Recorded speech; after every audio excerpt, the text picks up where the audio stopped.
Okay, welcome everyone to the Women's Health Research Institute World Sexual Health Day event. And I'm going to say WHRI, which is our acronym for Women's Health Research Institute. I'm Lori Brotto, and I'm very honored to be speaking to you today from the lands as an uninvited guest on the ancestral and unceded lands of the Musqueam, Squamish, and Tsleil-Waututh Nations, and as a provincial research institute committed to improving the health outcomes of women and others, including those across the 2S LGBTQIA+ spectrum, we recognize our responsibility in the collective efforts towards establishing culturally safe healthcare systems and services that address health inequities among Indigenous peoples, especially Indigenous women, girls, and Two-Spirit peoples.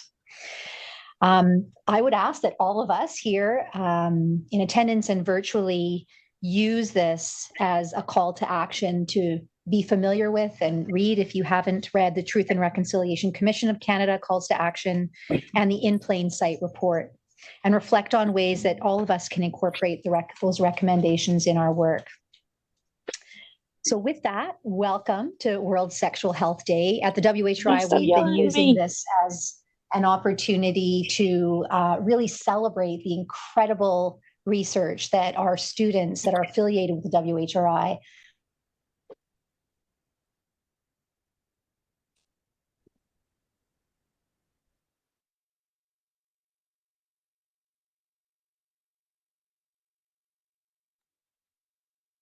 Hi, sorry, it looks like the room has muted itself.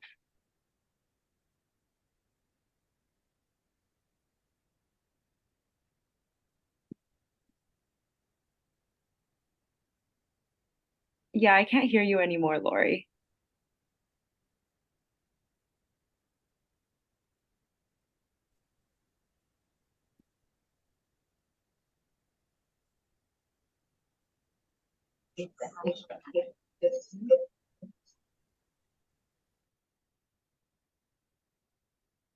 This is Nicole. You guys have control.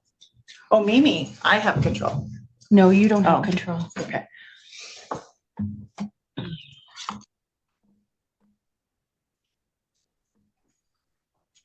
testing. Can you hear me now? Yep, you're good.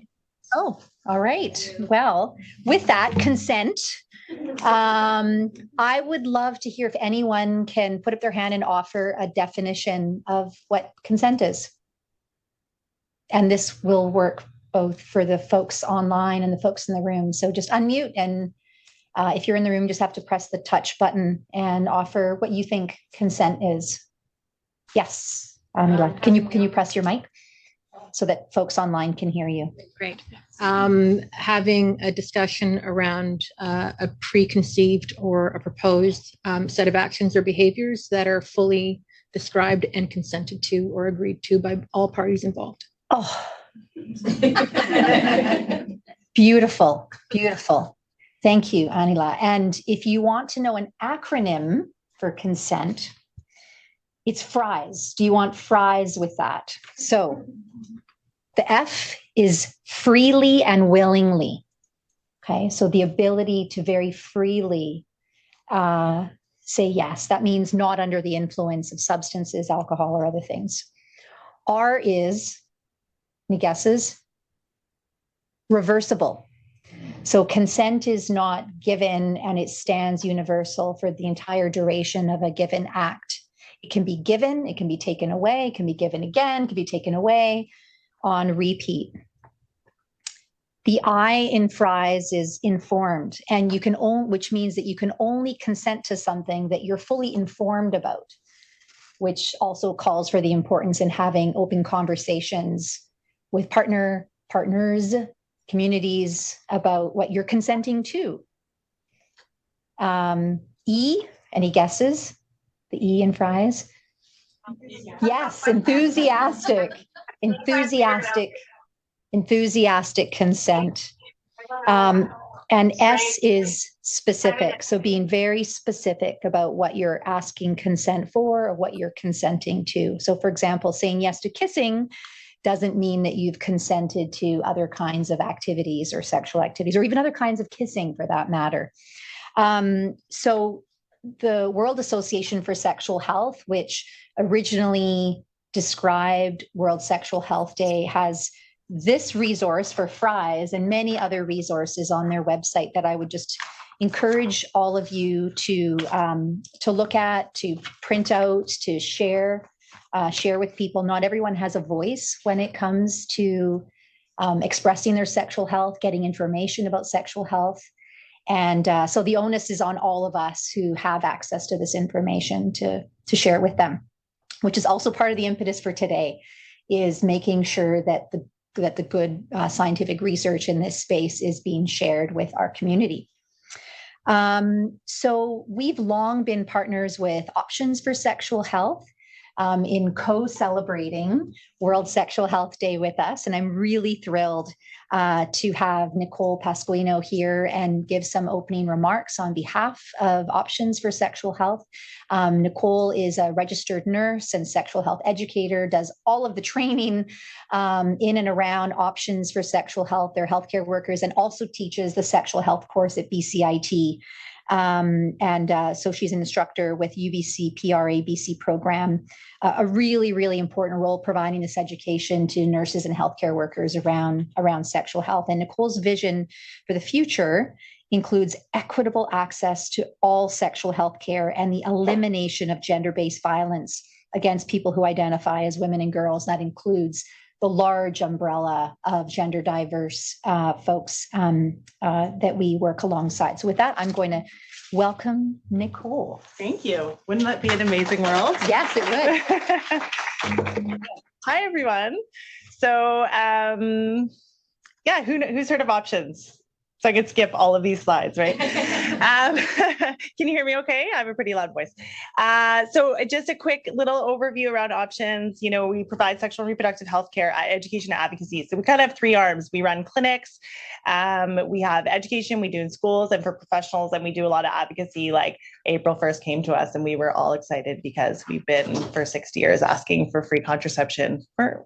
We're getting there. It's not a perfect mix, but you know, these are the kind of things that we really celebrate. So we're 60 years old this year, and we started as the Family Planning Association of BC and opened our first clinic in 1968. We have 50 clinics around 50 communities in British Columbia. We do physician-led telehealth. We have education schools of professionals, as I mentioned, and we also have the Sex Sense line. Has anyone heard of the Sex Sense line, or called the Sex Sense line? It's a really amazing referral and information line, and we get questions, everything from like, is masturbation a sin, to I forgot my birth control, what do I do next? And the beauty about it is the staff on it, staffed by registered nurses, counselors, are just the most amazing people, and they can actually spend all the time going through these things with our patients and our callers. And so where else in healthcare can you spend 45 minutes talking about how to take your birth control correctly? Nowhere else. These folks will sit on the phone and give you all the information, and if they can't, they will get back to you, they'll email you, they'll find all the resources. But they're also good for folks like you all, if you're looking for something. So they have a huge database of information around what services, like if you live in Nelson, is there a trans-friendly doctor that you can go to? We don't know these things, right? We're not always sure about accessing healthcare in a way that's safe for us. And so they're a really good point of reference for people who are looking for that kind of information as well. So if you ever have a good question, just call them. They like getting random questions so they can add it to their database. This is our mission. I'm sure you all share it. And this is kind of what we do. These numbers are a bit old, but it just provides the depth of what we do. So we see around 30,000 patients in our clinics a year between telehealth and our on-site clinics. We have a clinic here in Women's. It's open Monday, Tuesday, and Wednesday nights. We see all patients, all ages. People often think of us as a youth service, but we're not. We see everybody. For sexual health care, Sex Sense responded to over 8,000 calls last year. So 1,275 call handling hours speaking to patients about their care and what they need. And, you know, we're not for profit. So, you know, there's also the struggles that come with it. I won't lie. There's been challenges since the pandemic. We struggle like everyone to get staff and maintain what we do. So I was thinking a lot about today and thinking about consent. And, you know, I wrote a couple notes on my phone because I was thinking of like how research really impacts the day-to-day work that I do as a clinician. And, you know, there's so many things in my life that I'm so grateful for. I am never going to be a researcher. I I value the work that you do every day. So I was trying to think of an example, and most recently I work with Sexual Assault Service, which is actually a program out of Women's here. And one of the things that we do is when a patient comes in, the whole appointment's about consent. So they come in to merge, we see them, and then we decide on their care plan together. And every step, like Lori said, consent isn't just one time; it's every step of the way. And one of the biggest things that our patients are really worried about is HIV risk. And we have this form, and I swear every clinician on the service is like, this is where research meets practice. We are able to tell them in a really clear way about what their HIV risk is. And this patient that I had last week, it brought them to tears. Just being able to see the numbers on a page and to be able to have and make that decision with the numbers, with the evidence, with the research, and knowing that that's what you do and that's what impacts our patients, we wouldn't be able to do that work. And it makes me grateful as a clinician to know that we have this shared continuum, because, it's often we think of research as like numbers on a page or interviews, or even a lot of people think of like beakers in a lab with a white coat, but it really does trickle down and impact those day-to-day care. And without those encounters, without you, we wouldn't even be able to have those encounters with our patients. So just know that the work you're doing every day is so empowering. And I'm really excited to hear the presentations today. So that's all I have. Thank you. If you have questions, I'm happy to answer them. Take buttons. And I can't wait to hear the presentations. And I think we're going to decide to give these t-shirts away at some point. Yeah, there's going to be some swag and some giveaway. Okay. So on that note, I want to introduce Hattie, Sarah, and Orly, three fantastic students fully immersed in sexual health research, who will be coordinating today's event and moderating the session. So over to you three. Amazing.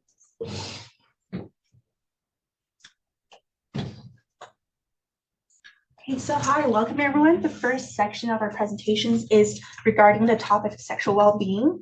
So our first presenter is a second-year medical student at UBC, and please join me in welcoming Jennifer Zane on her first presentation.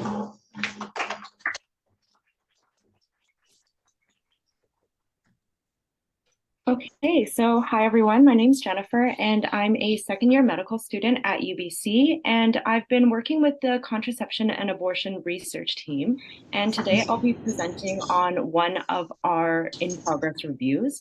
And so the objective of this scoping review is to understand what guidance is available on the need for access to emergency care following first trimester medication abortion.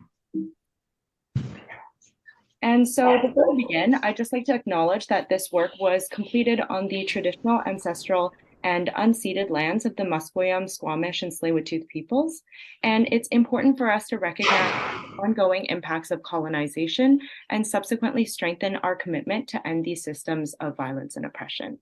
And in keeping with this World Sexual Health Day's theme of consent, it's important to recognize the role that timely abortion access can play in that. And research on providing safe and accessible abortion contributes to the affirmation of bodily autonomy and to preventing unwanted pregnancies. So difficulties accessing abortion in rural and remote areas are reported by several high-income countries where abortion is legal, including Canada. Currently, people have to travel to receive procedural abortions, though early medication abortion services offer a potential solution by bringing abortion care closer to home, and they can be largely self-managed. Medication abortion has been available in Canada since 2017 and is typically completed with mifepristone and misoprostol, which are available in Canada as a combination pack.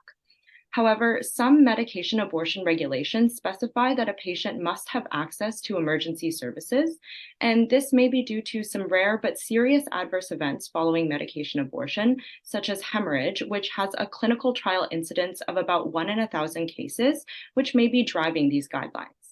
While access to emergency services is required in some guidelines, such as in Canada and by the FDA, it is not required by many others. And currently, patients and healthcare providers do not have accurate, safe parameters for care. So people may be required to either undertake unnecessary risks as per distance or unnecessary travel to access abortion. Thus, we undertook this scoping review to answer our research question: how is the need for proximity to emergency services following first trimester medication abortion in high-income countries defined in clinical practice guidelines or drug regulations? We conducted the scoping review in accordance with the JBI methodology for scoping reviews, and our protocol is available on OSF. So to answer our research question, we searched Medline, Embase, Web of Science, and Google Scholar systematically, including hand searches of citations of relevant articles. We surveyed gray literature, including country-specific clinical practice guidelines and mifepristone drug monographs.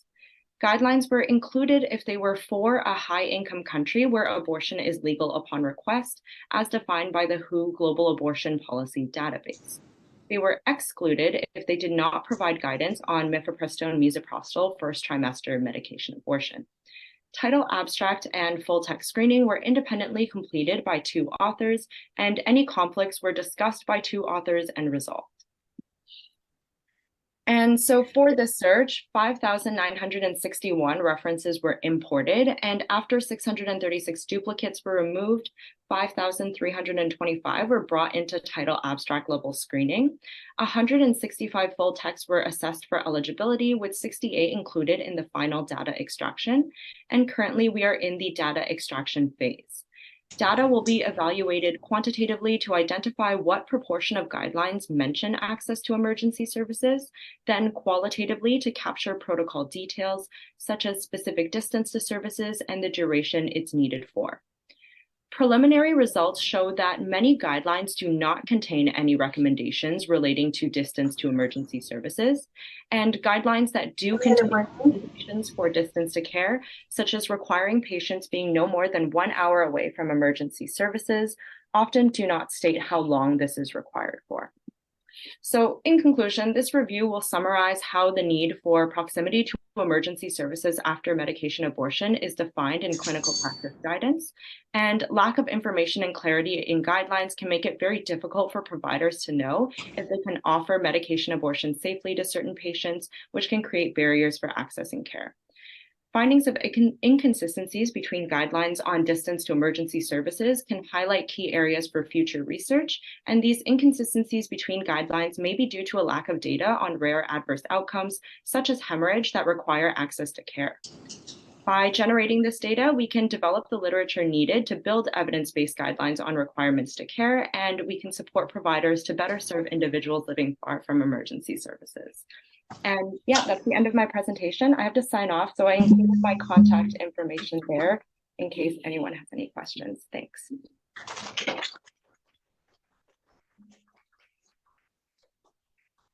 you. And our second presentation is from Cindy Zhang, who is a 4th-year undergrad psychology student at UBC.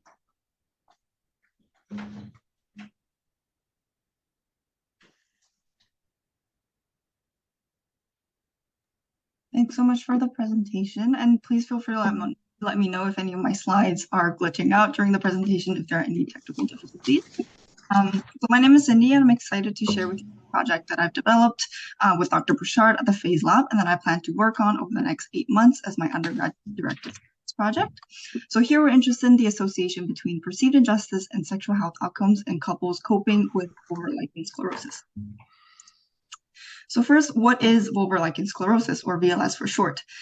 This is a chronic and incurable skin condition that affects the external genitals, such as the labia and the clitoris. And some of the symptoms can include pain and itching, as well as changes in the appearance of genitals. So for example, parts of the labia and the clitoris might fuse together, the skin might tear and scar or become thickened, and in general, the genitals could look very different from what we might be used to. Now, VLS can cause significant challenges to sexual activities, and people with VLS tend to report high rates of sexual distress and low sexual satisfaction. Now, given the interpersonal nature of intimate relationships, VLS can impact not only the person with VLS, but also their sexual partners. Among the struggles of coping with VLS, couples might experience a sense of injustice about their condition. So, for example, they might feel a sense of loss or of blame and unfairness about coping with VLS.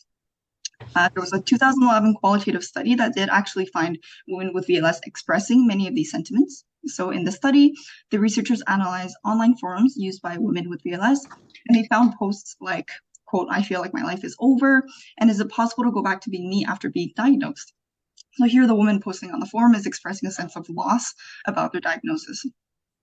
Someone else posted that their GP doesn't seem to fully appreciate the difficulties that they faced or made any effort to help them get their sex life back.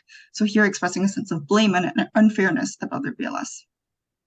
Now, in other chronic conditions, perceived injustice is associated with adverse outcomes, including greater pain, greater disability, and greater depressive symptoms, and is also associated with sexual distress and lower sexual satisfaction in women with genital pelvic pain and their partners. Now, despite VLS being an impactful condition that can evoke feelings of injustice, as we've just seen, there's been no prior research on perceived injustice in VLS. And so the objective of this study is to examine perceived injustice and its associations with sexual distress and sexual satisfaction in individuals with VLS and their partners. So to do this, we'll recruit 101 couples coping with VLS, and the sample size was determined for 80% power to detect an effect. And importantly, people with VLS need to be diagnosed, and couples need to be in a committed and sexually active relationship. In the study, both partners will complete an online survey that asks about their perceived injustice about VLS. So here's an example of a questionnaire item that reads, I feel as if I have been robbed of something very precious. And then participants will indicate their agreement with each item using a Likert scale. Both partners will also complete the sexual distress scale and the satisfaction with sex life scale. The data from these surveys will be analyzed using multi-level models guided by the actor-partner interdependence model. So in this model, we examine if a person's sense of injustice has an effect on their own sexual distress. So this is what we call the actor effect. And we can also examine if their sense of injustice has an effect on their partner's sexual distress. So this is called the partner effect. And similarly, we'll use the same model to examine if a sense of injustice is associated with one's own sexual satisfaction and with one's partner's sexual satisfaction. Now, at this time, data collection is ongoing, and we've collected data from 7 couples so far. And we expect to find that greater perceived injustice will be associated with greater sexual distress and lower sexual satisfaction in individuals with VLS and their partners. And we expect to see both an actor and a partner effect in both of the variables. And we expect this because perceived injustice can lead to negative emotions, especially during an activity that reminds them about their condition. So sexual activity, for example. And these negative emotions can interfere with one's own sexual experience, leading to distress and low satisfaction. And when people express these emotions, they can also interfere with their partner's sexual experiences. Hence why it's likely that perceived injustice will affect sexual outcomes, both in themselves and in their partners. Now, if you find this association, then it would help explain the existing association between VLS, sexual distress, and low sexual satisfaction. And perceived injustice might also present itself as an important target for intervention for couples coping with VLS, for example, through acceptance-based treatments that can help alleviate perceived injustice and enhance sexual well-being in these populations. And I want to thank you for your time, and I look forward to any questions during the Q&A.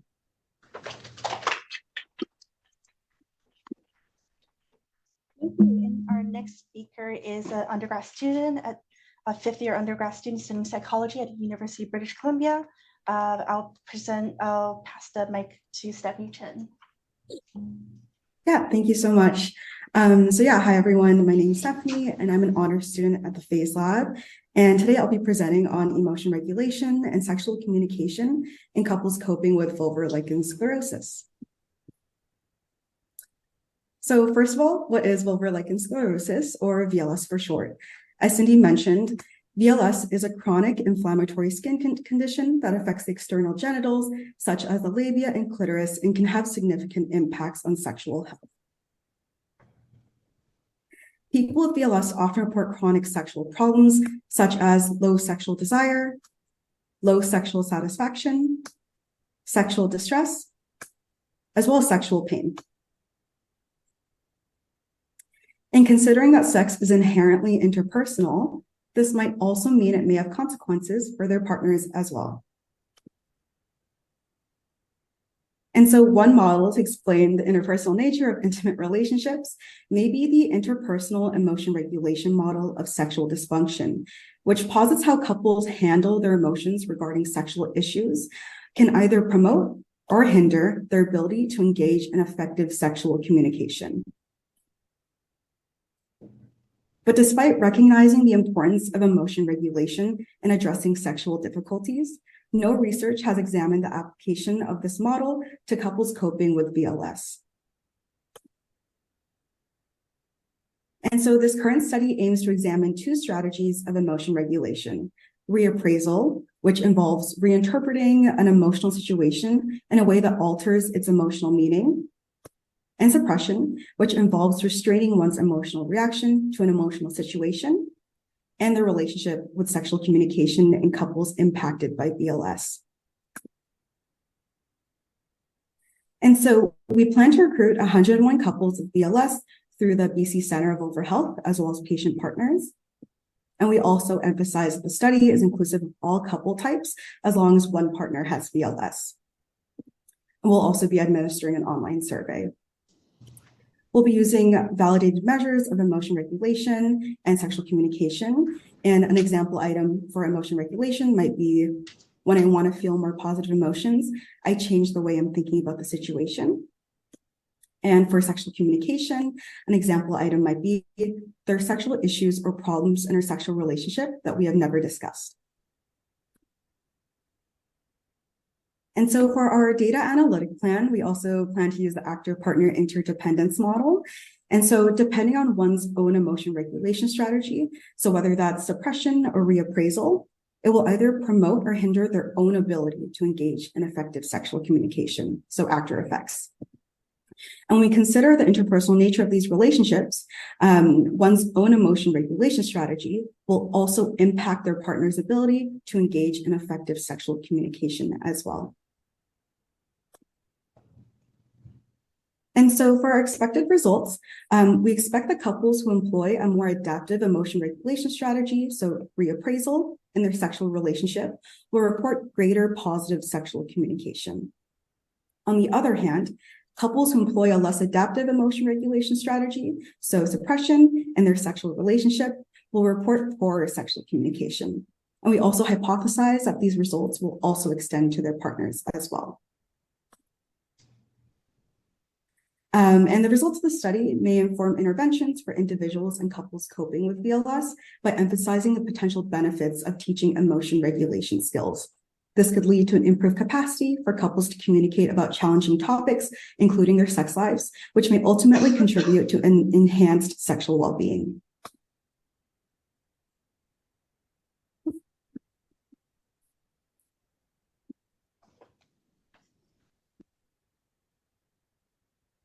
Thanks for listening.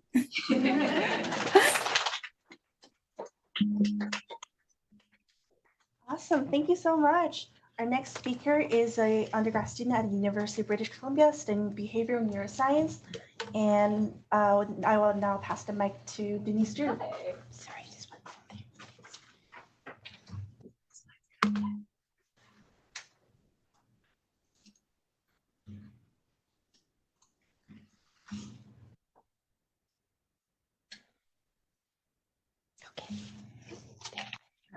Hi everyone, I'm Denise, and today I'm going to be presenting my Director Studies project from last year, which looked at the influence of ethnic differences and partner sexual activity status on sexual well-being among Chinese and white women. So why even look at culture and sexual well-being? Cultural beliefs impact sexual attitudes, and it really mediates the relationship between sexual excitation and ethnicity in Chinese and white women. In particular, Chinese women have been found to endorse more restrictive sexual attitudes, and they reported lower levels of sexual excitation, desire, and arousability compared to their white counterparts. As such, the dual control model, which is usually used to explain sexual excitation and inhibition, is posited to be influenced by these social and cultural contexts. So for instance, your sexual inhibition mechanism can be activated when you have a perceived threat, and that's just to prevent the individual from pursuing sexual pleasure that may put them into danger. This perception of what is a threat can vary ethnically, drastically vary ethnically, and through cultural belief systems as well. Sexual distress is another construct which suggests that negative emotional responses can act as barriers to enhancing sexual desire and arousal, and these negative emotional responses also vary racially. Studies have found that children of Asian immigrants residing in the US have reported the lowest levels of emotional well-being and the highest levels of depression when compared to Hispanic and white groups. So from May 2018 to August 2019, the study was advertised online through the UBC Psychology Human Pool System, and the current study conducted an online questionnaire delivered to undergraduate women studying in Canadian universities. Our goal was to measure sexual excitation levels, sexual inhibition levels, sexual distress levels, and partner sexual activity status. So participants were designated a yes, they are currently sexually active with a partner, or no, they're not currently sexually active with a partner. Our sample included 414 women with 227 Chinese women and 187 white women. We found that 71.5% of all of our white women participants were sexually active with a partner, while only 53.6% of our Chinese participants were sexually active. We conducted a series of two-way ANOVA tests to compare the differences by ethnicity and partner sexual activity status. And we found an interaction where Chinese women who are not sexually active report significantly lower levels of sexual distress compared to white women who are sexually active, who are not sexually active. But when you compare Chinese and white women who are all sexually active, there is no difference in sexual distress levels. We also found that sexual excitation levels were significantly higher in our white participants compared to our Chinese participants, regardless of sexual activity. And sexual excitation was higher for people who were engaging in partner sexual activity. And sexual inhibition was higher for those who were not engaging in partner sexual activities. So these results are generally consistent with our expectations. The interaction in particular really highlights how the importance and the role of sexual activity status can really differ between ethnic groups and culturally. Chinese culture may protect against distress among non-sexually active women because that culture itself perpetuates a bit more restrictive sexual attitudes, and that in turn reinforces the insignificance of sexual activity. The power of being sexually active doesn't hold the same weight it does in an Asian context compared to a white context. Conversely, Western culture's benefits, emphasis, and importance placed on sexual activity status may end up engendering more greater distress among non-sexually active women.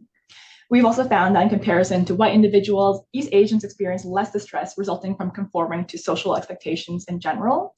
And so upholding these societal expectations, regardless of your internal individual desires, is pivotal to East Asian cultures. We hope that increasing our understanding of how these sexual outcomes may differ among ethnic groups has implications for improving clinical treatment, as we see that sexual concerns may differ based on cultural differences in ethnic groups. In the future, we hope to explore how responses may change as participants age, because we know that there are a lot more different pressures, such as familial pressures, societal pressures to bear children, to be sexually active as women in particular age. That's our presentation. Thank you so much.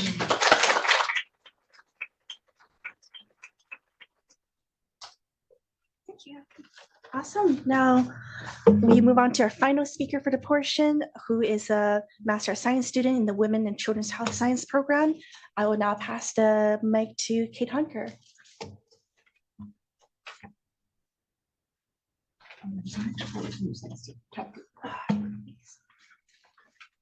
Okay, so thank you for the introduction. So yeah, I'm Kate, and today I'll be talking to you about sexual script flexibility and sexual health, and exploring the relationship between those two variables within a dyadic sample. So we can start with a quick introduction. So being in a state of sexual health plays a key role in maintaining an individual's psychological and physical health, and also plays a role in maintaining overall quality of life and well-being, which is a big yay. So that being said, many couples experience sexual problems, such as differences in sexual preferences or difficulties with sexual function, that can disrupt sexual health and potentially contribute to a diminished quality of life.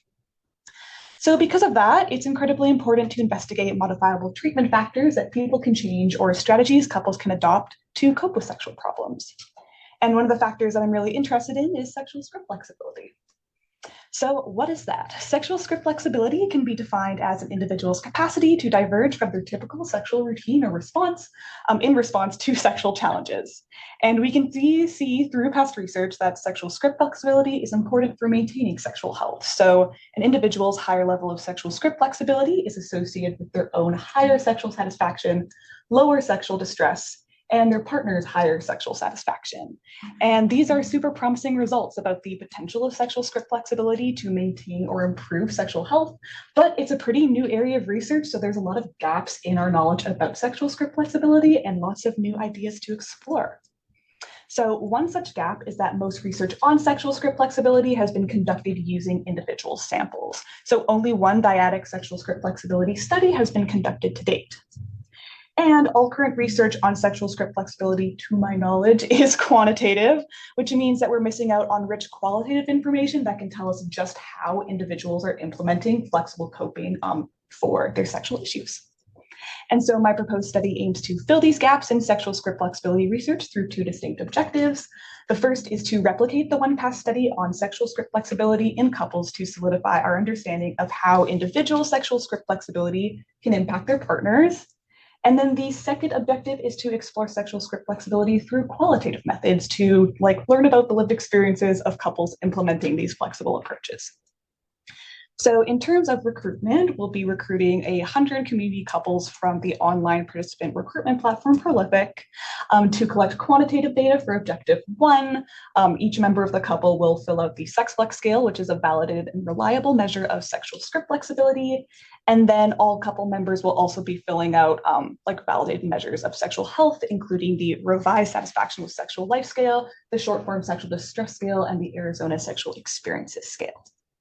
And for our qualitative data for objective 2, we're first going to ask participants to describe any sexual challenges that they have experienced and the impacts of those challenges on their sexual routine. And then the strategies they used to alter their sexual routine when it was impacted. And so in terms of analyses, our quantitative data will be guided or using multi-level modeling guided by the actor-partner interdependence model, which you have heard a lot about. And then the qualitative data will just be analyzed using thematic analysis. For our expected results in terms of our quantitative findings, we expect that they will mimic past research in the field. So specifically, we expect that higher levels of sexual script flexibility in each member of the couple will lead to the individual and their partner's better sexual health, which would look like their own and their partner's higher sexual satisfaction, lower sexual distress, and then higher or better sexual function. In terms of our qualitative results, the qualitative portion is exploratory, but we do expect to obtain insights into the lived experiences of those flexibly coping with sexual issues and kind of gaining a rich and detailed picture of that experience. In terms of the implications, if we do find our expected quantitative results, these findings will support the idea that greater sexual script flexibility promotes sexual health and well-being, which is great. And with this knowledge, clinicians can work to promote sexual script flexibility with their clients facing sexual challenges and aim to increase sexual script flexibility through targeted interventions with those clients. And in terms of our qualitative implications, we'll really gain some in-depth information on sexual challenges and flexible coping from this. And the results will paint a detailed picture of the lived experiences of couples implementing sexual script flexibility into their sexual lives. And that's all. Thank you so much. Thank you for your presentation. Now we're going to open up the floor for any questions you might have towards any of the speakers. Just let us know and raise your hand. Anyone? Folks in the room, just you can touch the mic down.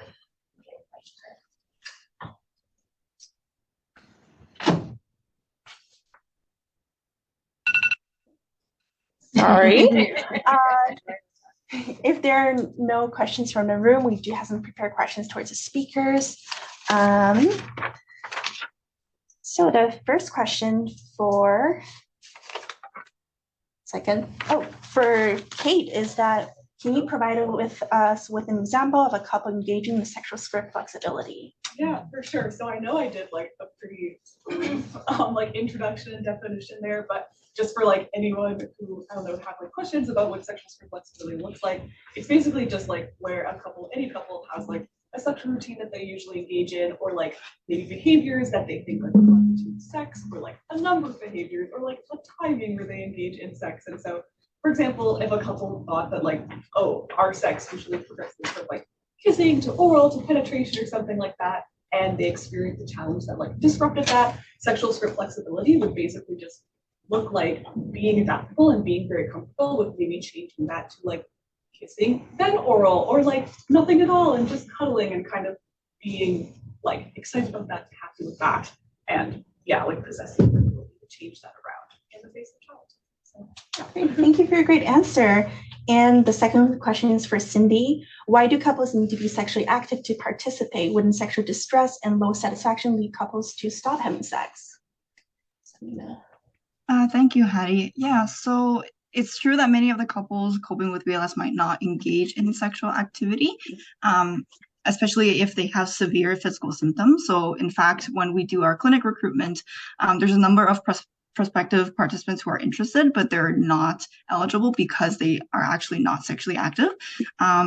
But we have this eligibility requirement because the study is part of a larger research project. And when couples are completing their questionnaires, they complete along with additional measures of sexual experiences. So we need participants to have sufficient sexual activity to be able to report on those sexual experiences. And that's why we have that eligibility requirement. Awesome. Thank you for your wonderful response. And the third question is for Denise. We just have one. Yes. We have one online. Could you provide more examples of emotional regulation and how one helps the client overcome them? Yeah, for sure. So yeah, I think there are like many strategies for emotion or learning how to I guess, gain more emotion regulation awareness. So one of them would be one strategy called notice and name. And so the strategy encourages individuals to become more aware of their emotions and to express them using words. And so it involves two steps. The first one is to notice the emotion that you're feeling, and the second step is to name them. And so that's a way for people to gain more emotion regulation awareness and to learn to not suppress their emotion, which in my study, we think is going to be worse for sexual communication. So yeah, it can be used individually or in a dyadic context, like in couples. So yeah. Awesome. Thank you for your response. We just have one final question for Denise. Why do you believe no main effect of ethnicity and sexual inhibition was observed, while there were one for sexual excitation? Yeah, I think that was one of like the most surprising. Oh, amazing.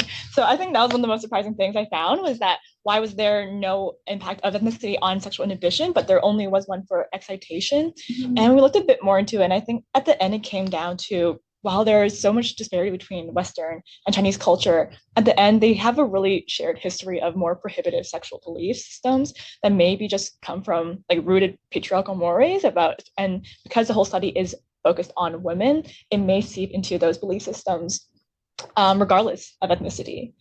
But that is something I really hope to explore a bit more because it's very interesting, I think. Great, thank you so much. I'll pass the next section off to Sarah.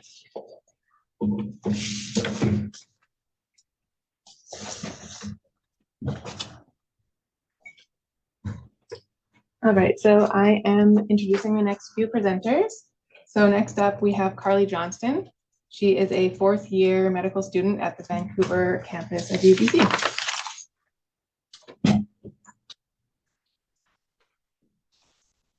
All right, well, hold on. I'm going to start on my story. All right, hi everyone. My name's Carly. So today I'm going to be talking to you about developing and testing brief patient education videos for vulvar lichen sclerosis, which you've heard a lot about this morning. So I'll be glazing over what vulvar lichen sclerosis is. So vulvar lichen sclerosis is a chronic inflammatory skin condition that affects the external genitals, such as the labia or clitoris or vulva. You're all going to be experts on VLS by the end of today.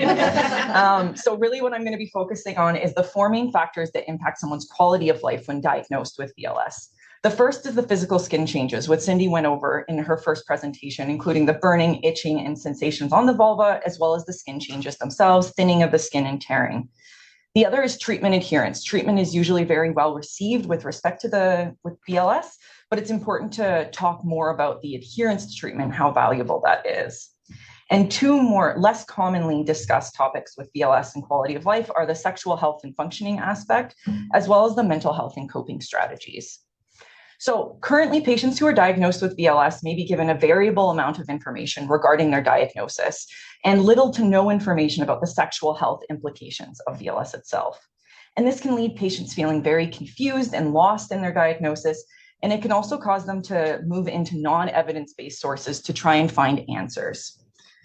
So this is where we started to think about how educational videos might be beneficial in this. So educational videos have been helpful in providing dynamic and complex information about health conditions.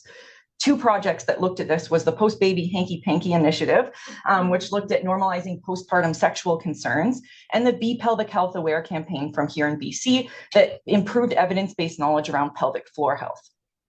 So our project aims to evaluate the effectiveness of these brief educational videos for patients diagnosed with VLS. And we've sort of decided on 4 main pillars that these videos will try and help describe for patients. The first is general knowledge about VLS. The second is the treatment and the importance of treatment adherence. The third is management, and specifically here we're focused on the mental health management and coping skills. And the last is sexual health and the sexual health implications and ways that they can sort of navigate those complexities.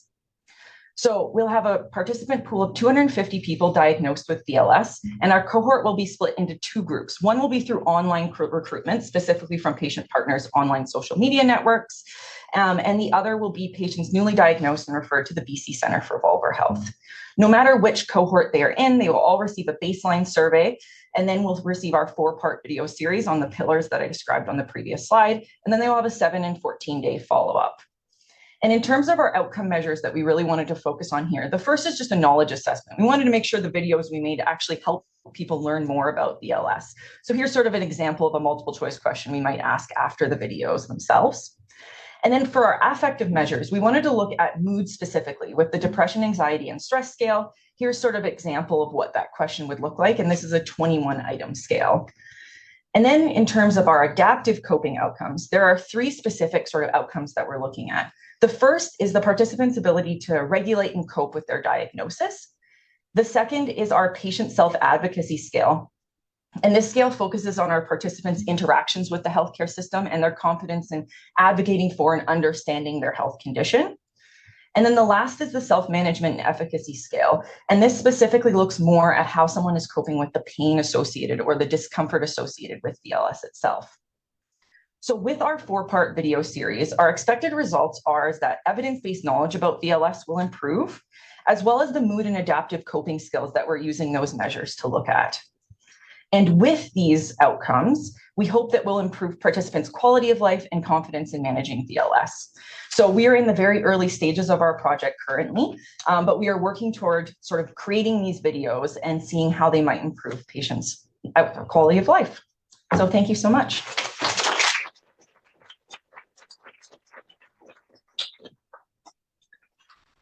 All right, thanks, Carly. Next up, we have Orly Hellerstein, who's a 3rd-year honors student in the UBC Psychology Department. Yeah. Thank you.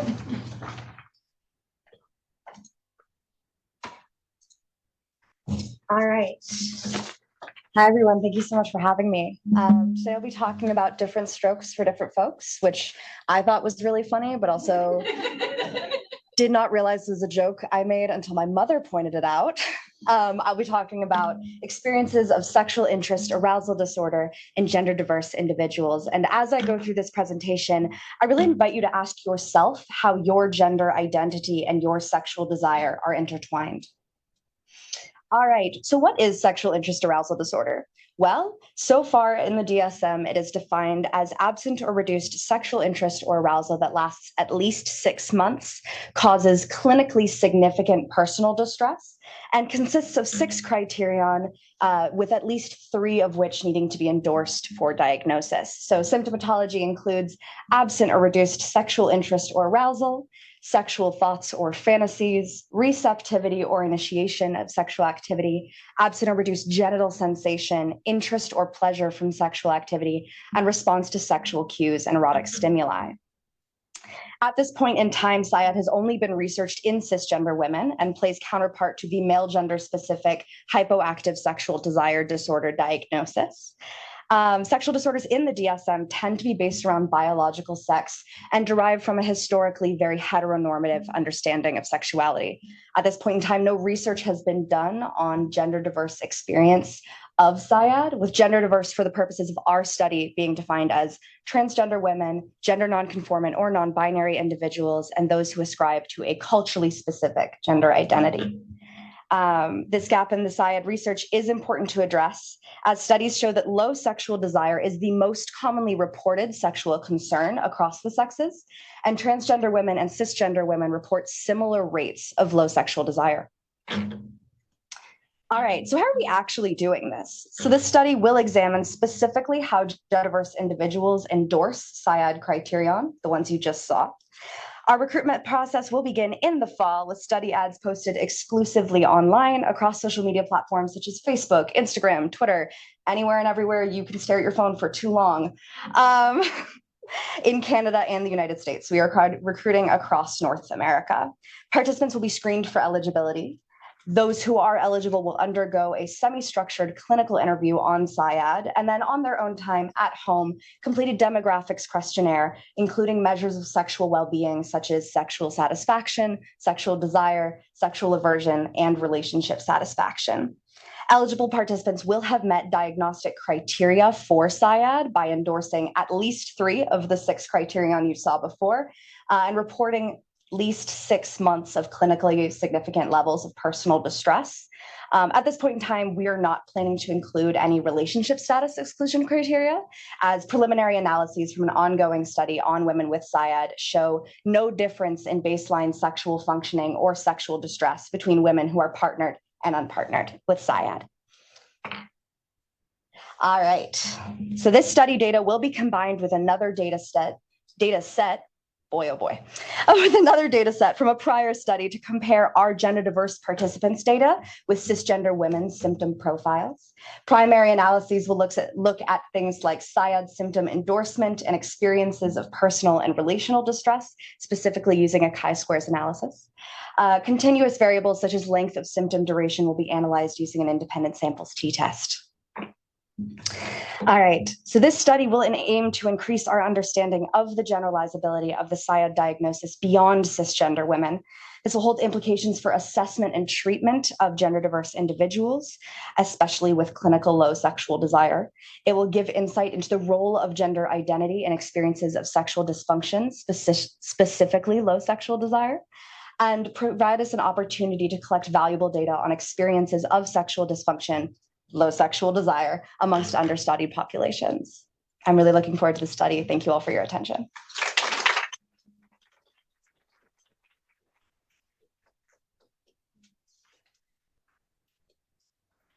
Right, thanks, Orly. Next up, we have Evelyn Ding, who is a 3rd year obstetrics and gynecology resident at UBC, and will be joining us on Zoom.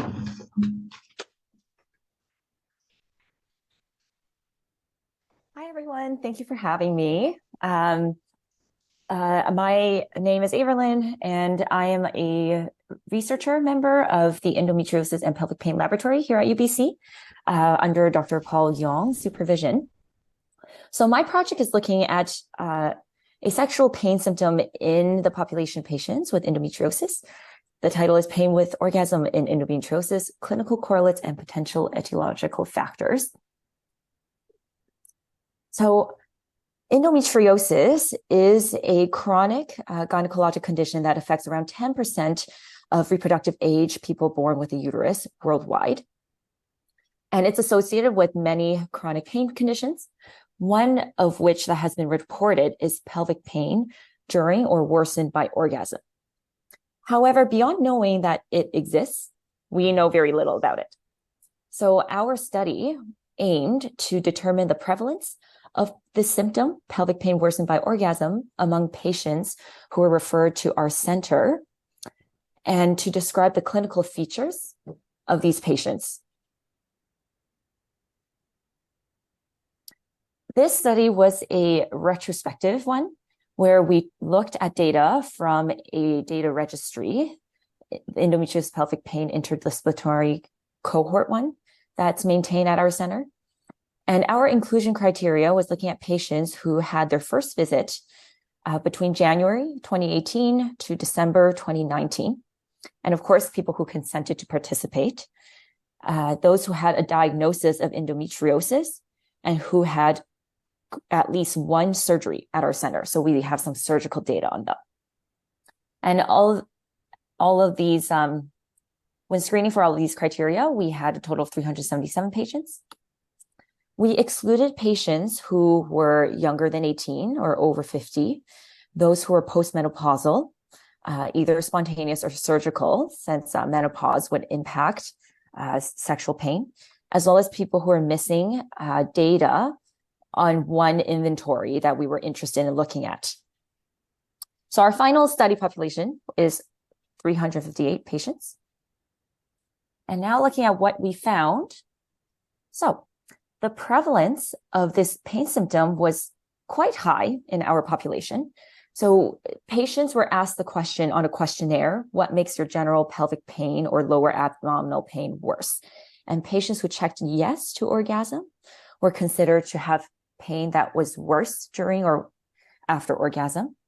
And that constitutes 14% of the total number of patients we looked at, or 1 in 7. The patients who had pain worse with orgasm also had worse more or greater severity in deep dyspareunia, superficial dyspareunia, and dyschezia. And one of the variables we were interested in looking at were those associated with uterine pain, because studies have shown the physiology of a female orgasm involves uterine contractions. So one of our hypotheses is that patients who had worse pain during orgasm would also have uterine pain. Now, surprisingly, we did not find any significant associations between uterine or cervical tenderness on pelvic exam or adenomyosis as an objective finding on ultrasound. When looking at anatomic findings during surgery, so the significance of visible endometriosis, there was no significant associations. I just listed out all these variables for times. I won't list them all out. And this was not surprising because studies have shown that endometriosis extent on surgery is not often correlated with symptoms. And finally, the last group of variables we were interested in were those related to central nervous system sensitization. And central nervous system sensitization is a phenomenon where pain pathways are amplified. So these patients have worse, I apologize, I'm going to mute my computer. So these variables are related to these patients experience more pain or experience pain from non-painful stimuli. And the central nervous system sensitization is often related to multiple comorbidities. So we looked at whether or not there were associations between pain and orgasm and these comorbidities as well. So the central sensitization inventory is a score that measures the degree of central sensitization. And we did actually find that patients who had pain with orgasm had significantly higher scores on the CSI. We also found that patients more often had pelvic floor myalgia and had higher scores on the screening tool for depression, anxiety, and more sexual distress. So what do all these results mean? Now, we found that a significant proportion of 30-second warning. Thank you. With endometriosis are affected by this symptom, pelvic pain worsened with orgasm.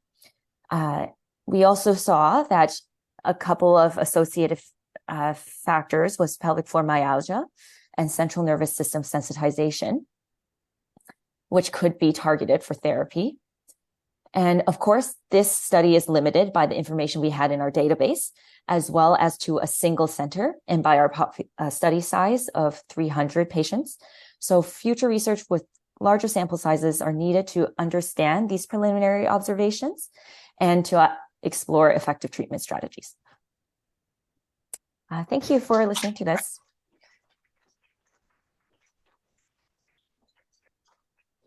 Thank you, Averlyn.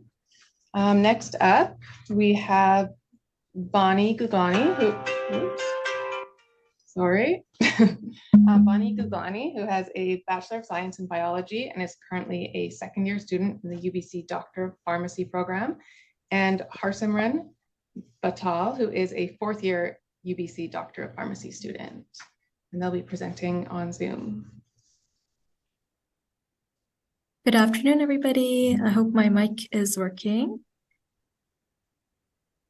Alrighty, so today we will be presenting on an ongoing descriptive systematic review project for establishing incidence of early pregnancy loss among contemporary populations. My name is Vani Guglani. I'm, as introduced, a second-year PharmD student, and I'll be presenting with Harsimran Batal, a fourth-year PharmD student. Alrighty. So to establish some background, early pregnancy loss, or EPL, as we refer to on these slides, is occurs before 20 gestational weeks, and it's a common adverse outcome in pregnancy. Current evidence estimates early pregnancy loss incidence as a range from 10 to 30%. However, these estimates were derived from clinical studies before 1990 with small sample sizes of less than 600 pregnant women and predominantly white and college-educated populations. And for these reasons, this estimate is not applicable to a general contemporary population. An accurate early pregnancy loss estimate is essential information in many scenarios, such as clinical counseling and even in planning etiological research. So the aim of our systematic review is to establish early pregnancy loss incidence and range in a contemporary pregnant population from studies with robust internal and external validity.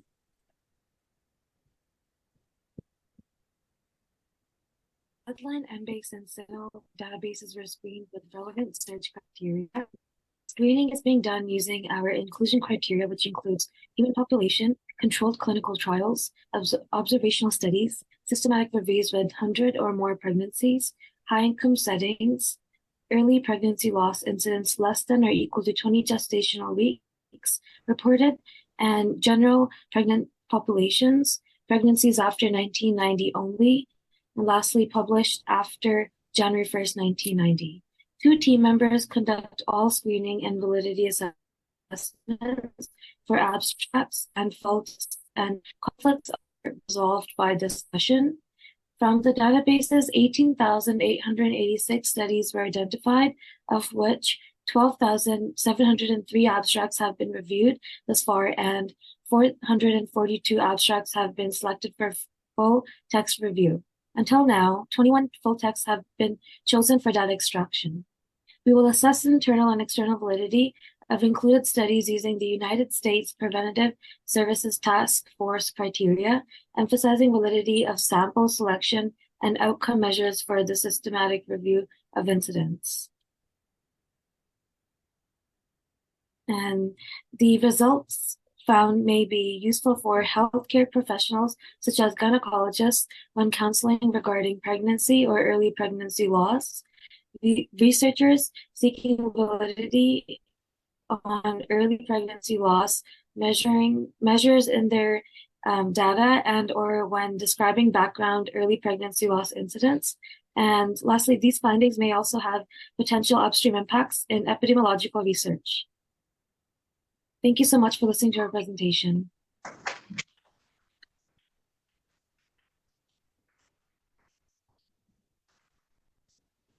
All right. Are there any questions from the audience?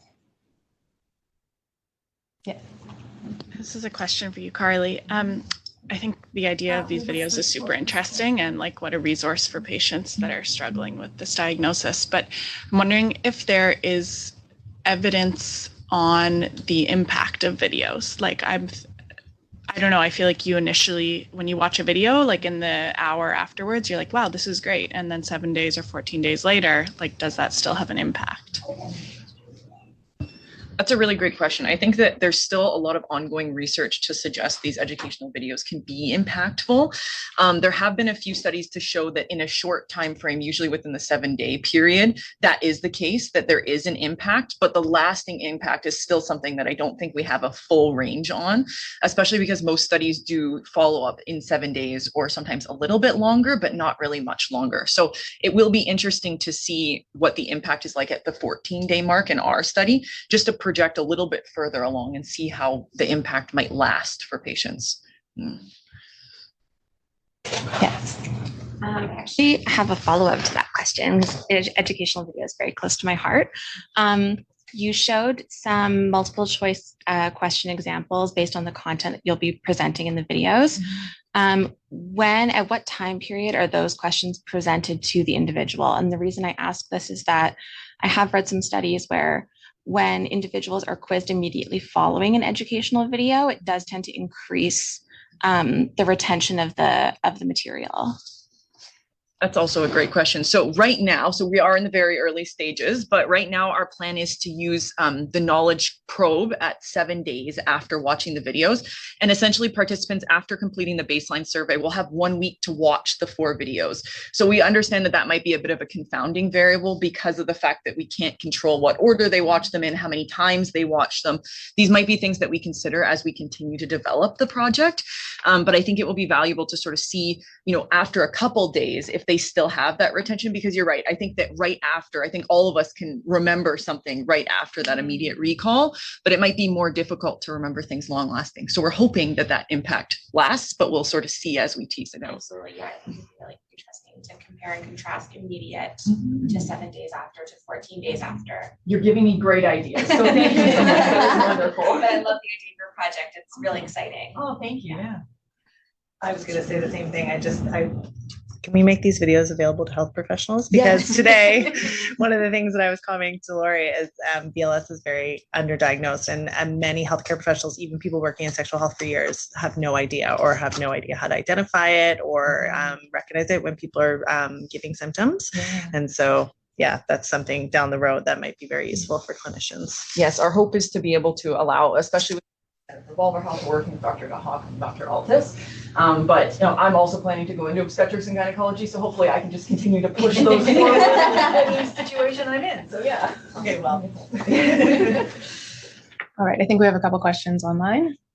Yeah, there's a question for Orly. Great presentation. Just wondering how sexual interest arousal disorder is differentiated from asexuality. Absolutely. So this is a really important distinction. Thank you for this question. Asexuality is defined, there's an absence of sexual distress attached to a lack of sexual interest and arousal. With SIAD specifically, we are looking for clinically significant levels of personal distress. So older diagnoses didn't quite tackle this the same way, but SIAD approaches this issue with the individual experiencing a lack of sexual desire is personally distressed and uncomfortable with how they don't want sex. And usually this is a person who used to desire sexual activity and no longer does. Thank you. And then one question for, I believe it's Vani, early pregnancy loss, excellent review, but I wonder how you are defining population-based study and if you required that there be a valid participation rate. Thanks, Geraldine. Hi, thank you so much for your question. It's actually a huge part of our inclusion-exclusion criteria to make sure that the population we are selecting for is representative. And we're focusing on studies not restricted by specific clinical demographic characteristics. For example, we exclude studies that only include couples or only healthy women or any kind of that criteria. All right, that's all the time we have for questions in this round. Get Orly to introduce the rest. I'm back. Hello. This next section, we're going to be looking at a couple of presentations from some really wonderful people on treatment and sexual health. Our first group up is going to be Aishwarya, and I'm so sorry if I'm butchering your name, Haran, a second-year BSc student and Lauren Scholar at McGill University, who is from Vancouver. Ishika Bambani, who graduated from UBC Okanagan with a BSc in Psychology and Biology in 2022. And Lynn Tong, a fourth-year baccalaureate nursing student engaged as a research assistant with the UNB chapter of the UBC Contraception and Abortion Research Team.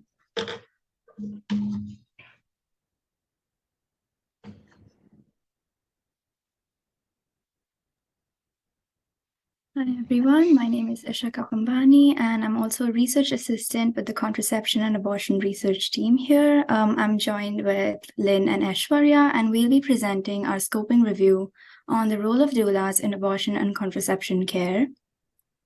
So, equitable and safe access to abortion and contraception is very essential to promote and protect reproductive autonomy.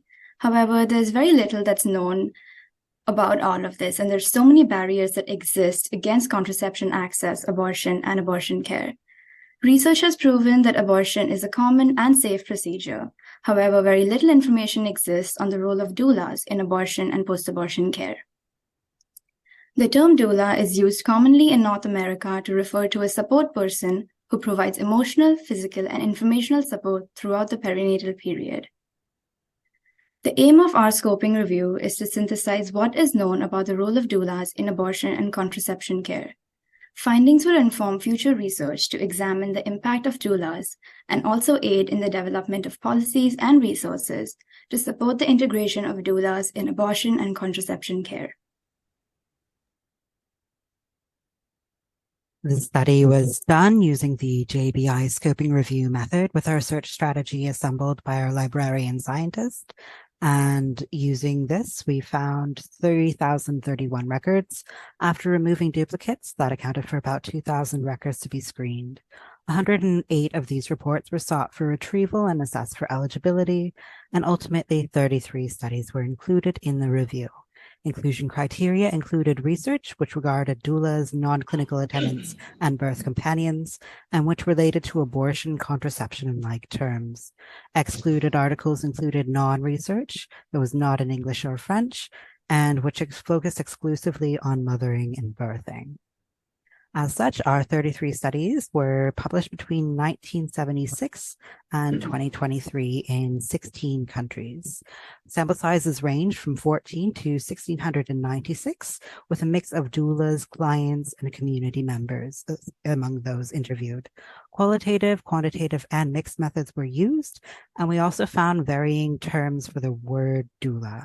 Doula is generally used in North America, whereas studies focused in Asia and Africa tended to use the term traditional birth attendant to describe this non-clinical role. South Asian countries tend to use the traditional term guy, while the Philippines return the use of the term hilot.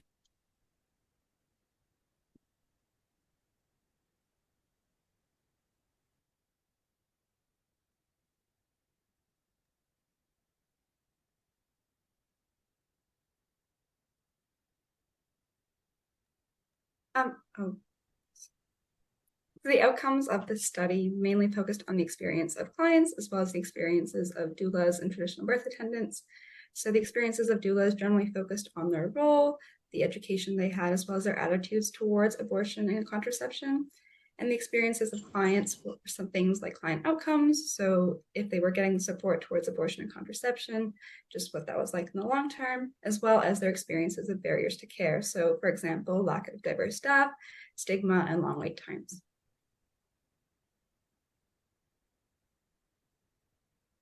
All right, so just this is the first scoping review to our knowledge to synthesize research about the role of doulas in abortion and contraception care. Previous studies have identified the positive impact of doulas on labor and postpartum outcomes. However, evidence of the impact of doulas on abortion and contraception specifically is quite limited. Another point is that we were very surprised, to learn that most of the studies focused on procedural abortion, with only one discussing medication abortion.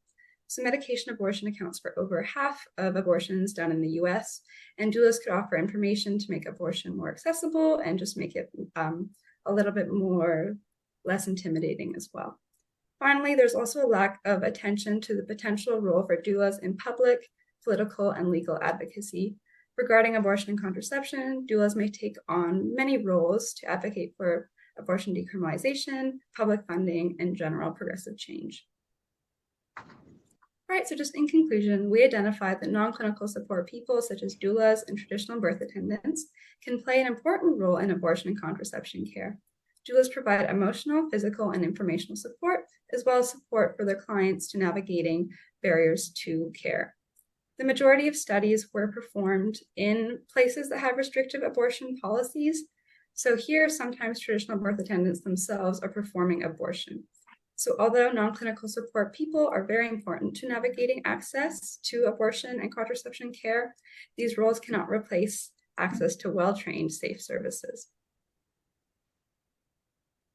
So just looking forward, further research is needed to identify the training needs of doulas, potential for their integration into healthcare teams, their role in abortion decriminalization, as well as medication abortion, and a little bit more information on that piece. All right, so you can connect with us in either of these emails. And we have our resources on the next slide and the QR code if you are interested. Thank you.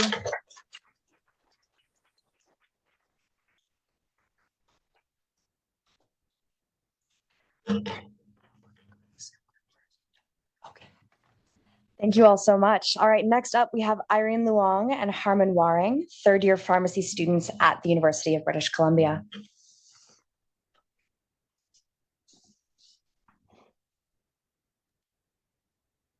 Hello, hopefully everyone can see your screen.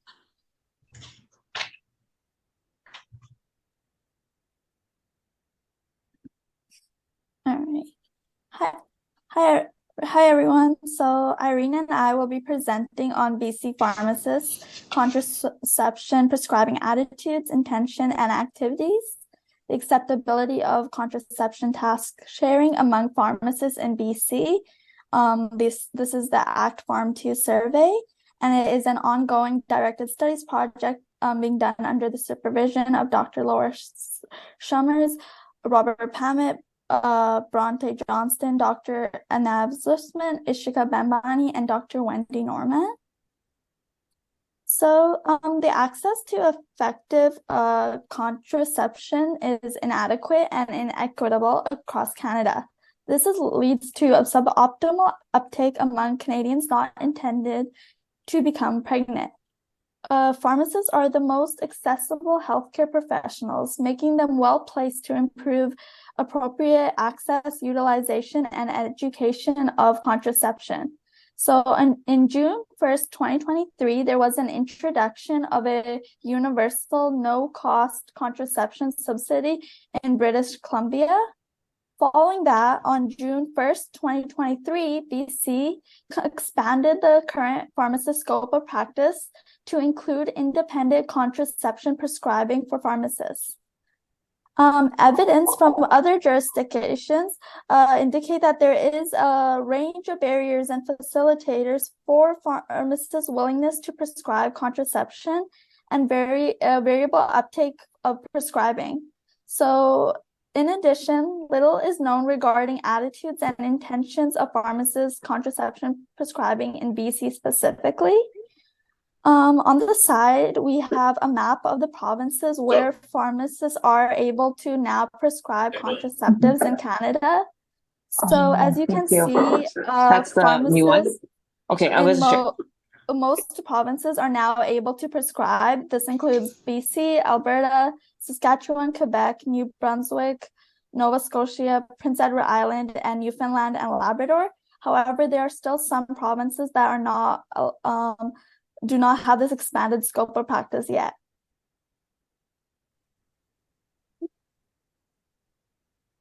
So our objectives. The objectives of our study is to understand BC pharmacists' attitudes, intentions, and activities related to contraception provision. And additionally, we would like to identify any barriers and facilitators BC pharmacists have faced since the expanded scope to improve contraception accessibility. Methods. So how are we doing this? So we launched a pilot survey to pharmacists enrolled in the contraception continuing professional development course. And then based on the pilot results and input from knowledge users from the BC Ministry of Health, the research team has revised our initial survey instrument. This fall, we will be releasing our province-wide survey with primary quantitative questions with some open-ended responses. Our questions focus on the contraception prescribing activities, attitudes, and intentions for future practice, as well as the barriers and facilitators to contraception prescribing. On the right side, we have a sample of our survey questions, which use the Rogers diffusion of innovation theory as a network for theoretical framework for assessing accessibility and feasibility for expanded scope implementation. So for impact, our anticipated results will inform improvements to the healthcare system or pharmacist professional developmental activities to increase equitable contraception access throughout pharmacy. In addition, we would like to address the research gap regarding pharmacists' perspectives on any learning, support, and opportunities for BC pharmacists since the initial scope expansion. Lastly, we hope to motivate future legislative decisions on pharmacist scope of practice, and we hope to harmonize scope across all provinces. improving access all across Canada. And thank you so much for listening, and questions will be for at the end. Thank you.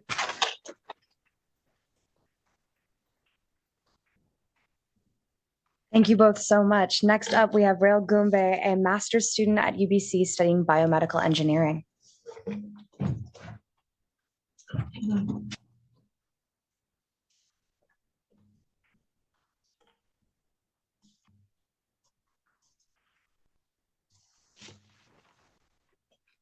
Hello, so today I'm going to be talking about a personal project I decided to work on when I went back home to Kenya for 7 months last year. So sexually transmitted infections are very common. Globally, more than 1 million people are infected with chlamydia, gonorrhea, syphilis, and trichomoniasis each day. Majority of people who are infected are asymptomatic, so lots of people have them and they don't even know it. Now, within the African region accounts for 18% of new STI cases. And although most STIs are not life-threatening, the large number of people affected by them worldwide imposes a substantial strain on budgets of households, national health systems, and compromises the quality of life of individuals. So in Kenya, the national estimates for STIs are mostly unknown, as there is very little routine reporting done by facilities, and body representative prevalence surveys are hardly being performed on a regular basis. So despite the limited amount of data, Kenya's generalized HIV epidemic and documented vulnerable populations indicate that STIs are a public healthcare concern. So pregnant individuals, sex workers, and adolescents continue to be burdened by the lack of effective sexual and reproductive healthcare services. And data from the National AIDS Control Council shows that adolescents between the ages of 15 and 24 years have 46% of all new HIV infections in Kenya, and represent about 17.7% of people living with HIV within the country. And they also represent 11% of all HIV-related deaths. So although Kenya has shown leadership in the area of adolescent sexual and reproductive health by adopting favorable international and regional policies and legal frameworks, like most countries within the sub-Saharan African region, it has very weak and sexual reproductive healthcare services, and people who are seeking screening and treatment for STIs face numerous problems. So these include limited resources, stigmatization, poor quality of services, and little to no follow-up of sexual partners.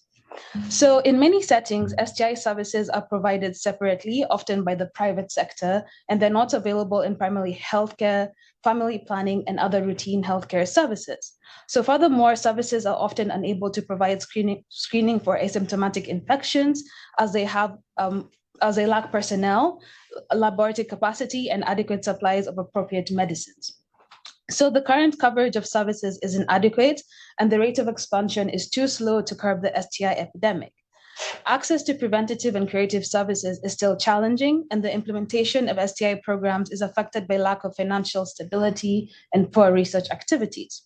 So in order to reduce the burdens of STIs within the country, more action needs to be done by the government towards implementing STI prevention and treatment interventions. However, non-government organizations and individuals can still play their parts towards curbing this STI epidemic within the country. Now, internet penetration within the country amounts to 90%. So therefore, it's evident that Kenyan population has embraced the new digital era and has embedded the internet in their day-to-day lives. So with this in mind, I decided to build the sexual health resource database for people who are living within the country to promote safe sex practices amongst individuals residing within Nairobi specifically, that is the capital city. So the goal is to enable people to locate their desired healthcare worker and center based on the following criteria: price, gender, age, location, services offered, availability, and a few more. It will enable, furthermore, I aim to primarily recruit healthcare workers and centers who are pro-choice, sex-positive, gender-affirming, non-judgmental, and inclusive of all individuals. So based on this criteria, I attempted to identify approximately 100 qualified individuals and organizations through online searches, existing healthcare databases, and by directly contacting public and private hospitals and organizations. Now, I found that most healthcare organizations had limited online presence. They had a lack of transparency of pricing, lack of reviews, and then there was also poor upkeep of databases and limited data sets of organizations that offered STI services. So therefore, I was only able to identify 32 healthcare organizations and workers. Out of these, 12 were nonprofit, 20 were private. And it's important to note that most of the large hospitals are referral, so you can only go there if someone has recommended you to do so. So therefore, I haven't yet included them in my database. I also found that high-end private organizations seem to have an overwhelming presence online. So therefore, moving forward, I've decided to source eligible healthcare workers and organizations from a diverse set of people who have personally obtained services from them or know of people who have done so. And so therefore, a large component of my website is going to be an anonymous recommendation form, which asks for the name, location, prices, and also just the reviews that a person experienced. Because, sorry. Yeah. So I believe that a community-created database would be built to suit the needs of people and individuals in it, which will ensure that people within Nairobi can get access to information and the care they need, resulting in better healthcare outcomes. So that's one of the things that people will see when they go to the website, Why to Help, and there'll just be more information. This is how the first page looks. I'm still working on creating the database. And I did not put my email up, but it is Rael, RAEL.Gumbe, GUMBE @ubc.ca.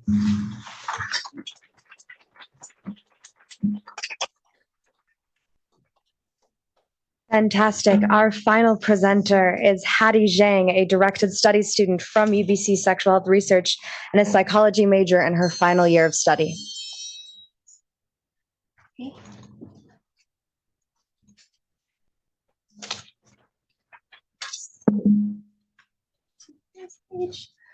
Okay. So I know this is the final part of the event, so let's just all take a deep breath together. Breathe in, 2, 3, 4, 2, 3. Awesome. So I want to start you guys off with a little thought experiment. So think about any sexual dysfunction or any sexual problem that comes to your mind at first. And imagine if you had been struggling with this problem for the past 10 weeks. Now, rate silently in your mind on a scale from 1 to 10, how likely you are at this moment to seek out support or treatment from a healthcare professional.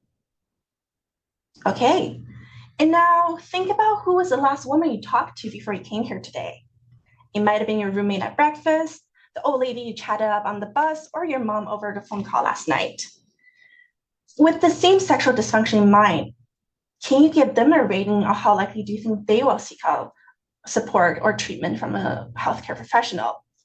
Well, for me, it was my Chinese grandma last night, and I'm actually going to give her a 0, unfortunately.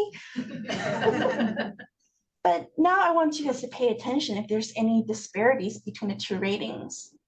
Why do you think that's happening? Why do you think there's a difference in your rating, and what's the reason for it? Could it be age, culture, or just the more sexual education you have, since we're all sex researchers here? The matter of fact is, sexual dysfunctions affect a significant portion of people around the world. So this one international study found that the experience of sexual problems was reported by almost half of all the female respondents. However, in the same study, they also found that the majority of those who did report sexual problems never actually sought out help or any advice from others. As issues with sexual well-being can happen to anyone, it is still unclear as of now whether all women experiencing sexual dysfunctions are equally likely to seek out for support. So as a result, the main objective of the study at hand is to address this question. Indeed, past research have identified some facilitators and inhibitors to treatment-seeking behaviors. For instance, higher levels of bother, more sexual and relational dissatisfaction, as well as a firm belief in the importance of sex, have been linked to more help-seeking behaviors.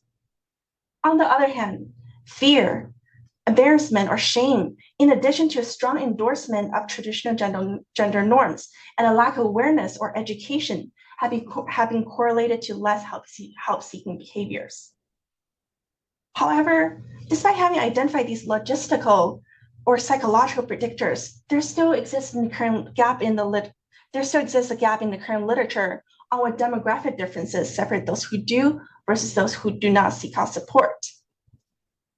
So in consequence, my current study will examine 5 different variables of interest in an attempt to answer this question. These 5 different variables are age, education, sexual orientation, religion, or any past experience of non-consensual sexual contact.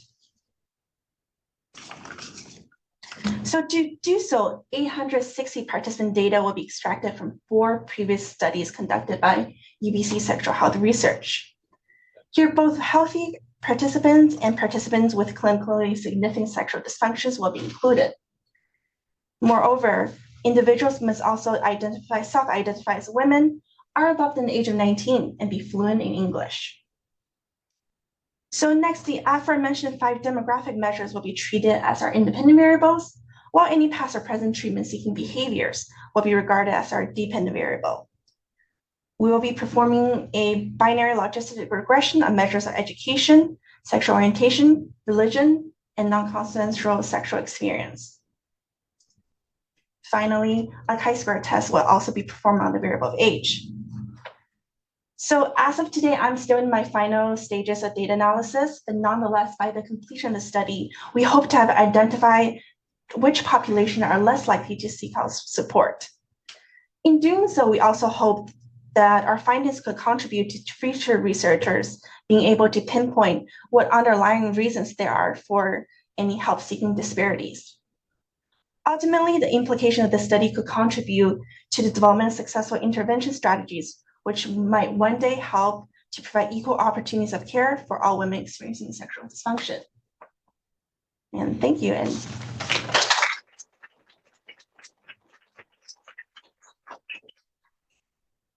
all right, can we get one last huge round of applause for all of our presenters today?